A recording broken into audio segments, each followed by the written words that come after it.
How you doing, everyone? It's Mike from Get Your Rock Out, and I'm here at Hammerfest with Jack from Cypher 16. How you doing, mate? I'm very well. A little tired. Just come off. Well, finished the tour now. Just finished the run. So looking forward to having a drink.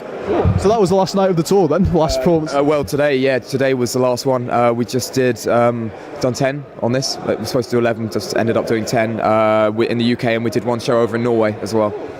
I'm very glad you delayed the drinking session to talk to us. Pleasure. I've got to delay it as long as I can.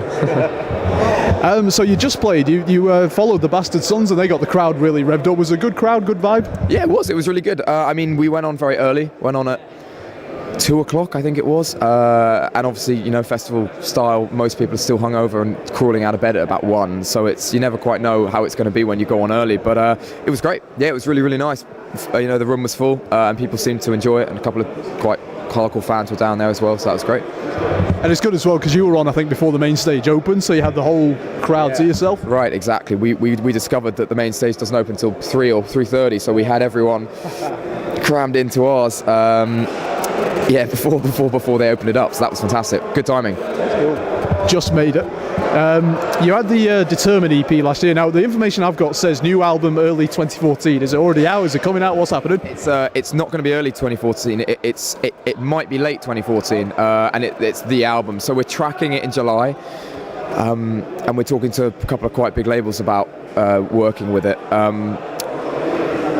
I guess the rule is the bigger the label, the longer the delays. So it could be late 2014. It could be early 2015. Actually, it could be. We're going to try and rush out a single around the time of our Underworld show. We're doing the Underworld in London in September, which is our kind of capping off the year show before we head out. We've got another tour to head out after that, but that's the kind of rough plan. Probably late 2014, but maybe early 2015. But new music to come in the next few months. Okay. Well, tell us about the style then, because I mean, first of all, is it going to be similar to the EPs that you've done, or is there any progression in that? And just in general, for people who haven't heard Cypher 16, what can they expect from the album? Okay, well, I guess the first thing for people who haven't heard us, we're obviously a heavy band, kind of mixture of rock and metal with kind of industrial influences. Your man wants his laptop back. Go on, man, get it. It's all good. This will all make sense in the edit. It's all mine, so I can't. Go ahead, have a cameo. Clean vocals. This is the thing. We have clean vocals over very heavy riffs and melodies and stuff, and it's very melodic. But we have a very heavy tuned bottom string as well. So that we have a very heavy rhythm section, but plenty of melody and lots of hooks. And in terms of the progression. Live, man, I'm really feeling Lonely Road at the moment still. I mean, that's kind of been the breakthrough song for us, but live it feels so good to play it. So we're kind of looking at putting together a record basically with 10 tracks like Lonely Road on it, which I guess will involve going a little bit more to the pop end of things, but I don't give a fuck, you know. It's I couldn't care less about that because pop music's great. That's kind of what we're looking at. There's a couple of interesting phrases that come up when I was looking at you guys. Innovative organic rock band, infusing electronic and metal influences, a hint of industrial. Yeah. What does that sound like? How does that work? Well, that was written by Black Sabbath and Iron Maiden's old publicist. So that was what he thought. I mean, it's. You trust his judgment? Well, yeah. I mean, I remember when he came up with that and thinking, it's a very descriptive way to talk about how we sound. I mean, there are elements of all of that actually in there. I mean, I'm a big Nine Inch Nails, Meshuggah, Metallica, Maiden. That's kind of my, you know, I like all that stuff. So I do like throwing in a little bit of kind of synth and industrial stuff every now and again, very subtly. It's not like Fear Factory. It's kind of just trying to mix it all around a little bit. But we're now getting to the point where we're getting very good at fine tuning songs. Will's here. Hello, how's it going, mate? Will's had a shower, I haven't yet, so so it's trying to make all those elements, fuse them down into something that kicks ass, basically. How you doing, mate? I'll tell you what, you introduce yourself, I'll get you in shot. I'm Will. I'm Will. I'm the guitarist, and all right, you interview me, man. Yeah. I'm Will again, guitarist and backing vocals for Cypher 16. Why are you such a dick? Born like it. Genetic. The wonders of festival interviews. You've shared the stage with bands like The Stranglers, Dark Tranquillity, Lacuna Coil. Are you guys comfortable playing with anyone? Yeah, absolutely, because we don't sound really like anyone. We have a problem with support tours in that a lot of tours that we think are suitable apparently might not be because we don't sound like the band, and that's, well, no, because we sound like us. And I'm not saying we're completely innovative or completely unique, but we are definitely not a middle-of-the-road sounding band, especially in the metal world. Like I said, we don't scream, so the clean vocals is a big thing, and you know, various aspects of the sound are a little bit left field, if you like. Quite interesting. So yeah, we'll play with anyone. The Stranglers show was kind of funny because we actually clashed with them, so that was a hard one. But Lacuna Coil, great, lovely people. We get on really well with them and their crew. Bottom was very cool. That was both of those were actually out in India. Dark Tranquillity was in London a couple of years ago. And who else have we done? Mudvayne out in America we did, which was cool. And yeah, you know, I mean, we did Death Angel not so long ago, like really hardcore thrash. We're not a thrash band, but I think it's great if you can go out and play in front of people who aren't into your sort of music. You know, that's it thickens the skin for a start. Yeah, and you never know, you might convert a few people. So. You mentioned India there. As I understand it, you've been over there quite a few times. Tell us about those experiences. Yeah, we have. I actually am told that we have, I think, the unofficial world record for a band going over to India, in that we've done it 5 times, and I think Textures have done it 4, and Maiden's done it 3, or maybe they've done it 4, but no one's done it 5, I don't think. So I think we're still just in the lead. India's a great, man. India is an amazing country. It's totally chaotic, but the fans are incredible, and we play some really, really big shows over there. We've done kind of 4,000 or 5,000 people over there, which over here you very rarely get the opportunity to do. So it's amazing experience. Learn how to play in front of big crowds, big stages, and they're great. They're totally devoted heavy metal fans. It's a great scene over there. I'm always curious about that scene because I hear of a lot of bands going over there. I mean, is there anything like noticeably different? Or are there anything that they do that others maybe don't? You know, or is it just good metal shows? That's a good question.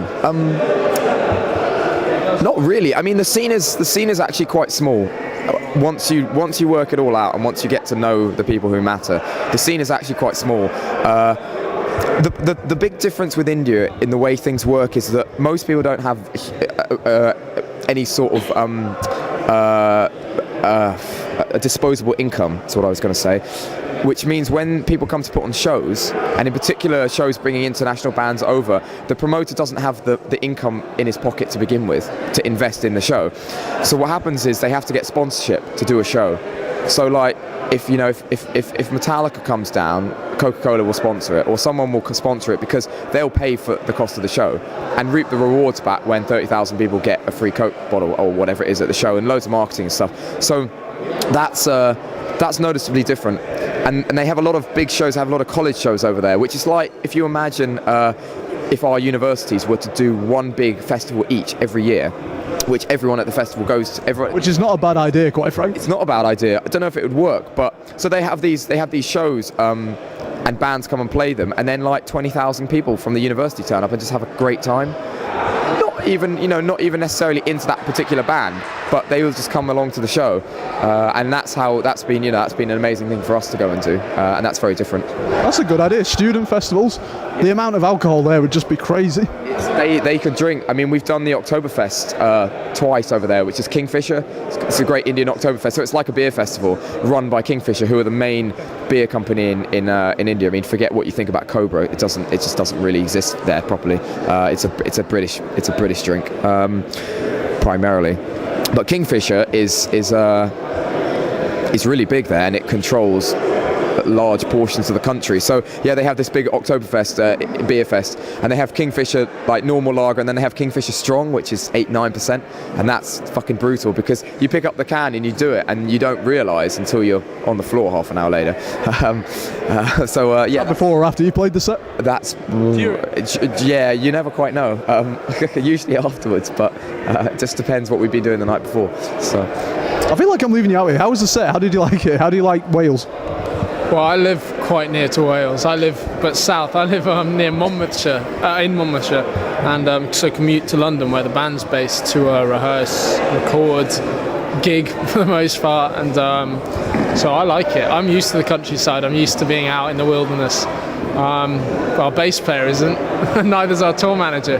We were driving in through the fog, and it was when we were coming back over Manchester way, and there was just like this really scenic view, and they were both sat in the front of the van freaking out, just going, "Oh my God, it's a hill! I want to go walking on it." I didn't have the same kind of elation. I have to say, it's a little odd, this place. I've never been here before, and I mean, it's like, I understand how it works and stuff, and it's great for Hammerfest because we have the audience already coming, so it's going to sell. But getting here was very difficult logistically, and yeah, I mean, we came from Sunderland, so that was a big drive. But and like the whole layout of the place, and it's like a really nice summery holiday park. But does this area of the world ever get any sun? I know we're in March and all, but like, it's a little bizarre. Well, you can guarantee there's not going to be any sun right about now, so it's a great time to put a metal festival on, true. Bring people into the park. Because that's the thing, having all the accommodation here is brilliant, because people can, they pitch up, and instead of having to whack up a tent, I don't know what the fee is to get in, but they're paid for their chalet, whatever. Excellent. The audience is literally can roll out of bed, 5-minute walk to the stage, 2 stages opposite each other, so it's not like a big festival mentality where you've got miles to walk. So it's great in that respect. People can literally, if they're not digging a band, they go straight to the next stage. It's self-contained with the food and stuff. Great. Well, unfortunately, we're going to have to wrap this interview up very quickly, but I like you guys. Very talkative, very nice interview. Do you have a message right into the camera for all our readers at Get Your Rock Out? Thanks for having us. Get your rock out, that's really funny. We're going to get our drinks out and get really fucked up. So have fun. See you in a bit. Buy the EP and then the album. Yeah. So we can keep indulging our drink habit. Thank you guys very much. Nice one, thank Cheers. Thank you.